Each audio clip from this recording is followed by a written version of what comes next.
Es importante saber que, bueno, cuando Machado se va, pues los americanos tratan de, con la mediación de Wells, establecer el gobierno de Céspedes, el hijo de Céspedes mismo, pero que ese gobierno se cayó por la subversión, por la huelga general, por mil desastres, más bien de corte anárquicos, sin una ideología. Todo el mundo pensaba que cuando Machado se fuera se iba por arte de magia a resolver el problema de Cuba, pero no se resolvió, no se resolvió.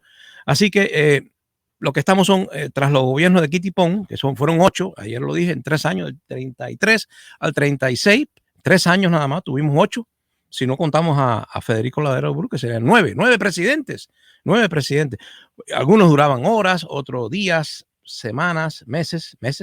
3 días Carlos Hevia, Alberto Herrera Franchi fue el primero en el 33, duró un solo día. Carlos Manuel de Céspedes, el que la mediación propuso y puso, duró 22 días, él mismo renunció.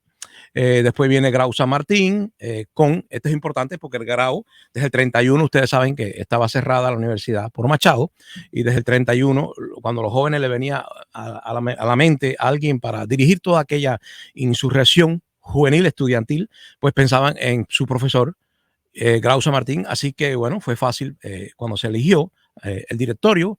Quiero que sepan que después de los 5 días de la fracasada pentarquía, el gobierno de los 5 hombres, 5 días, 5 presidentes, 5 días, y en los cuales pues todo se vino abajo cuando uno de ellos pues calificó de que el Batista, el sargento, ya podía ser un coronel, imagínense ustedes, y ahí se vino abajo, vino el desastre. Y el mismo directorio, que el directorio es el dictador, el directorio juvenil, estudiantil, mejor dicho, el directorio estudiantil de la universidad, pues es quien pone y quita gobierno, puso a la pentarquía, la disuelve, pone a Grau San Martín, a su profesor, y el directorio es el protagonista que dirige a los jóvenes universitarios, a los civiles, casi paramilitares con armas, creían en la violencia política como un medio, y del otro lado están los sargentos. O sea, en el 4 de septiembre, cuando Batista se reúne junto con ellos, pues tenemos 2 grupos de jóvenes, unos con uniformes y otros de civil, los universitarios con pistolas, los sargentos con pistolas, y bueno, todos ellos estuvieron ahí quitando y poniendo, repito, al gobierno de los 136 días de Grau San Martín, pues le apoya la sargentada, a pesar de que en el medio de ese problema, en el Hotel Nacional, construido por Machado, pues un día se agrupan todos los altos oficiales y empieza esa pequeña guerra entre la baja oficialidad dirigida por Batista, y ahí Batista va cogiendo relevancia, ¿no? Ya se había ido Wells, el mediador ya se había ido, pero él estuvo en ese hotel residiendo, ya se había marchado, solo quedaron los altos oficiales, los sargentos y todos los militares a cargo de Batista, pues bombardean, disparan hasta que se rinden contra el Hotel Nacional. Los altos oficiales se rinden, bajan, salen a la calle y allí mismo casi los matan a todos. Hubo disparos y fueron asesinados después de haberse rendido. Eso fue con el gobierno de los 136 días. Estoy hablando del gobierno de Grau, pero yendo a la parte política, el gobierno de Grau de los 136 días fue importante porque puso a Guiteras de ministro del Interior, y Guiteras es allí donde aprende, se pone en más contacto con la realidad, porque esta generación era muy idealista. Y esta gente leía a Ortega y Gasset, a Varona, a Martí, a Vasconcelos de México, a Rodó de Uruguay, a José Ingeniero de Argentina. Eran gente que creían en la autonomía universitaria, en el papel de los universitarios, en el nacionalismo y en la izquierda nueva, la izquierda cada vez más. Pero repito, el gobierno de Grau San Martín, apoyado por Guiteras y por parte del directorio, porque a una parte ya se empezó a poner en contra, incluso le hizo sabotajes, atentados.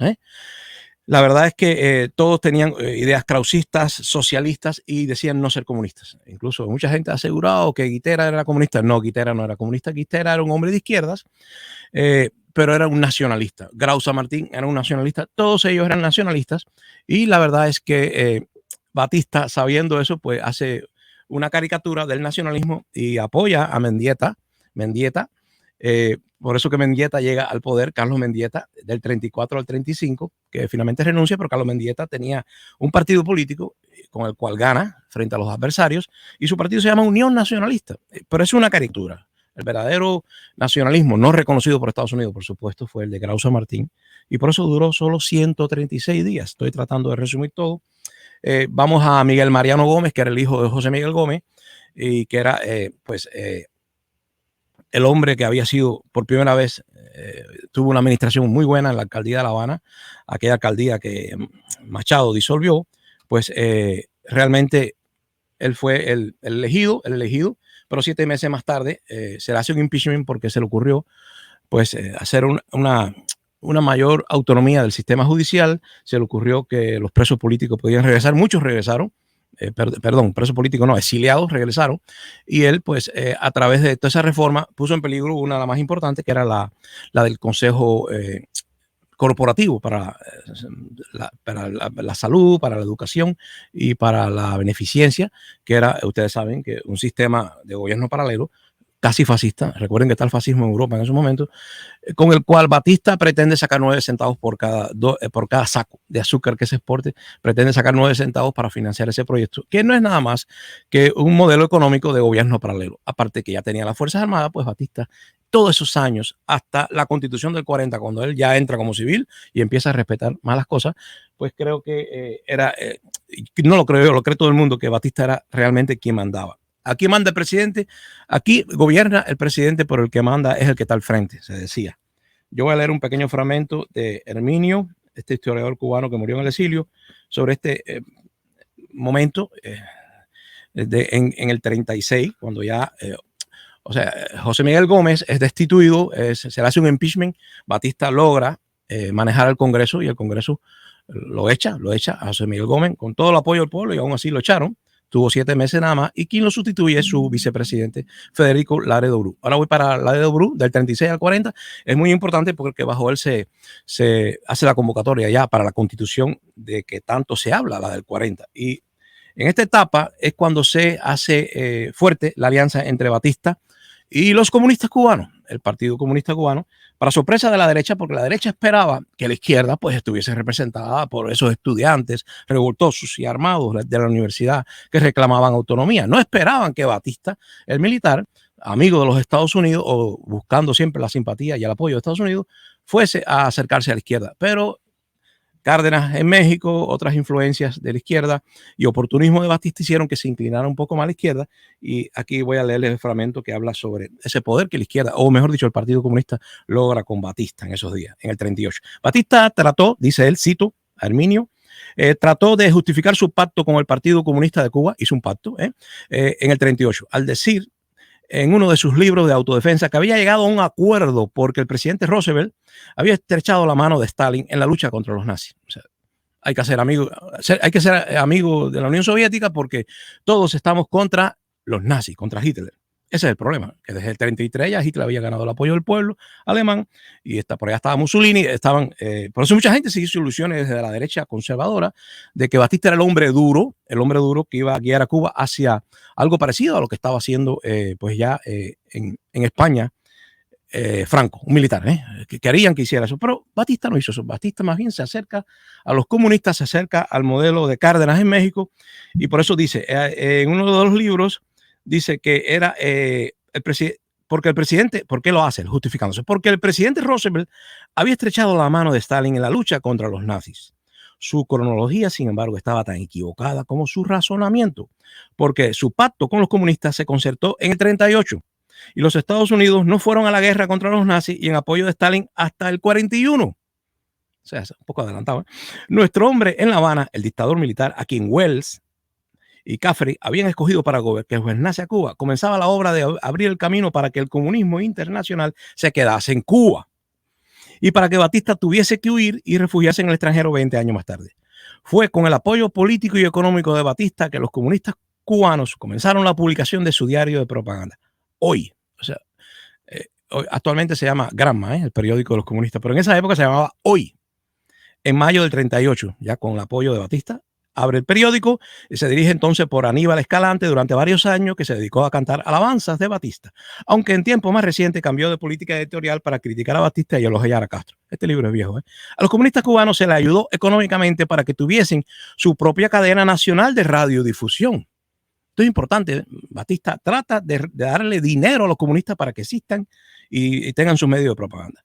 Es su propia cadena de radiodifusión que se llamó Radio 1010. y representaba una fuerte inversión, que era otro regalo del dictador, pero servía para la propaganda política de Batista y del comunismo. La Confederación de Trabajadores de Cuba, CTC, le fue entregada al jefe comunista Lázaro Peña. Los nombres de los primeros colaboradores, los nombres de los primeros colaboradores de Batista, pertenecientes al Partido Comunista en la década del 30, se leían como la nómina del Presidium del Partido Único de la Revolución Socialista organizada por Castro en el 62. Por supuesto que los hombres de negocio y los ricos en general se horrorizaban con el súbito cambio de orientación política de su preferido, el coronel Batista, pero nada podían hacer para contenerlo, y hasta el propio general Menocal, que trató de presentarse como el caudillo de un movimiento anticomunista, antes de mucho ya aceptaba al coronel Batista y a sus rojos aliados. En una palabra, la derecha tuvo que conformarse con que Batista hiciese ese juego y aceptase la justificación de Batista de que Estados Unidos se estaba acercando a la Unión Soviética. Por lo tanto, ellos podían también darle la mano al comunismo, porque el verdadero peligro era el fascismo. Fascismo que se esperaba que estuviera dirigido por el mismo Fulgencio Batista. Eso esperaba la comunidad española emigrada a Cuba, que era casi toda falangista. Empresarios y hasta curas falangistas estaban en Cuba, gente de la falange española, gente conservadora, ultra reaccionaria, que siempre sospechaba de las masas y de la izquierda estudiantil, pues esperaban que Batista hiciese pues, una representación de sus intereses en Cuba. Recuerden, y ya termino, voy con ustedes, que Grau San Martín, yendo un poco para atrás, antes de llegar a la era de Urú, el problema es que la era de Urú, pues hizo la constituyente del 36 al 40 y después viene la constitución del 40. Pero yendo un poco para atrás, voy al gobierno del ministro del Interior, Guiteras, que más tarde, cuando se desencanta, cuando se rompe ese gobierno nacionalista, pues funda la Joven Cuba, y ustedes saben que Batista lo mató saliendo, se iba para Estados Unidos en un barco, pero Batista, como hubo una chivatería de un grupo de guiteras, pues lo sorprendió y lo asesinó allí mismo, en ese río. Creo que fue en Cojimar, ahora no estoy muy seguro, pero fue Matanza saliendo de guiteras, ya habiendo fundado la Joven Cuba y habiendo estado preparando durante un tiempo la insurrección armada contra el gobierno de Batista, que era el que estaba detrás de todos los títeres civiles.